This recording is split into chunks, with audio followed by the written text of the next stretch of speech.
age-old question here. LPVO or red dot as a civilian? Got two rifles here. This is a 14.5 upper with a SIG Romeo 5 red dot. We have a 16-inch upper with a SIG, what is it, the Tango MSR, the cheaper LPVO version, basically. More of a civilian level market price, basically. I think it's a good comparison price-wise. So, first thing first, it depends on who you are. That answer is not going to be answered by me saying one or the other. It depends on you, your environment, and your purpose. I know people hate that answer. I hated that answer when I heard it myself, but I think I have a better understanding of it at this point. So let's go over why. So, a red dot is a super simple option for everybody that is just as scientifically simple as you can imagine of looking through the glass, seeing a dot, if it's bright enough, seeing a dot, putting it on there. So I'm going to see if I can get this to line up real quick on the camera and give you guys a little bit of a better perspective. I know some of you have already seen a red dot. Don't need this conversation, but somebody is still on their first day. So bear with me. Boom, look at that. You got a red dot on your target. That's where your bullet's going. Pretty easy. Move it. It's easy to line it up again. Nice and simple. I usually just say 50 yards and in. Red dots are great for 50 yards and in. If you're a civilian who's buying a rifle or building an optic or whatever your combination is for home defense or protection of yourself in 60-70% of the environments in the country, this is probably going to be all you'll need as a red dot. Outside of 50 yards, we're not going to go over the legalities. There is distances and situations where that could always apply. But for the most part, 50 yards and in, a red dot is a very enjoyable optic. I think most people use that and have more fun with that on the range. It's very easy for new shooters. If you're a new shooter in general, I would start with this. I would not go with an LPVO first. That is definitely not the right idea. I would learn how to shoot fast with a red dot first and foremost and understand a red dot. Magnifiers are very easy. I've got a couple they go on behind here, and that's simple. Zooms it in, red dot's the same. You don't have to adjust zero and stuff like that. So, alright. Who do you have to be for an LPVO to work for? You can be the same person, because you can use it inside of 50 yards. Still got a 1 power, you know. This one's not that bright, but some of them have a red dot brightness. That's not like a priority to me because I have a red dot. I would probably, if I was going to get one optic, I would try to get one that's a little bit brighter than this. That would probably be my focus. And I like good reticles, so probably like a cool reticle would probably be one of my priorities over anything else. But the truth is this sucks as a red dot. They all do.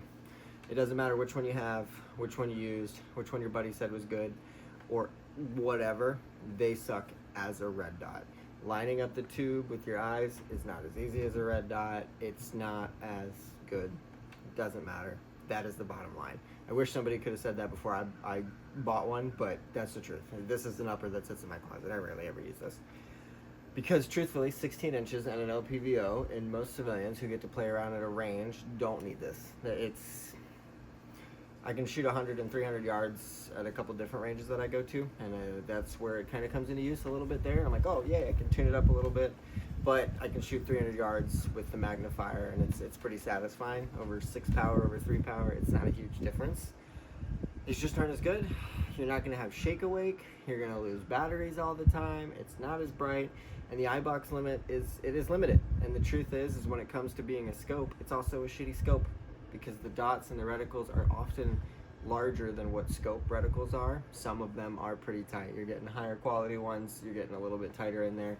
But the truth is, regular crosshairs are often tighter anyway. So, is an LPVO for you? It depends. Let's see if we can get it to line up on the camera here and give you a little bit of a view. I don't know how well that's going to work. Let's see if we can get you in here. We got you on 1 power. All right, see how much harder it is to get in that box. So this is pretty much the same thing as when you're using the gun.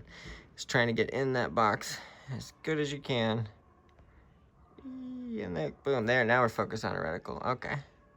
I do like LPVOs sometimes that you cannot see through them and you can still see the dot. So you can still kind of impose that with your left eye when you're on 1 power. Let's see if we can do this on 6 power. This is second focal plane, so this is not for precision shots in general. I do know that. You should all take note of that. Precision shots are more of a first focal plane kind of a thing anyway. But that's probably 6 power at 100 yards. It's clear. It's not my issue. But this, the difficulty, even when you're on 1 power to see, let's take this off because that kind of helps the view. It's just not as easy. It's not fast. It's not as fun to shoot, to be completely honest. That being said, if you're somebody who has 180 yards off of your front driveway and you have coyotes that you could constantly shoot at, or a piece of steel out there that you could constantly shoot at, this can make it a lot of fun. Could you do with a red dot instead? Yeah. Some people are saying if I could get one optic, I would go with an LPVO. I think the people who say that already have a red dot, and that's why they make that comment. I don't think I would totally agree with that. I think if I could have one, I think I would go with a red dot, because a red dot and a magnifier for multiple 100 yards makes more sense to me. I think you're benefiting a lot more out of this. You're getting a lot more uses out of this than you get out of an LPVO. I think they're good on paper. I don't think they're good in practice. So, what's your opinion? Is it better for you? What's your favorite LPVO? What's your favorite red dot?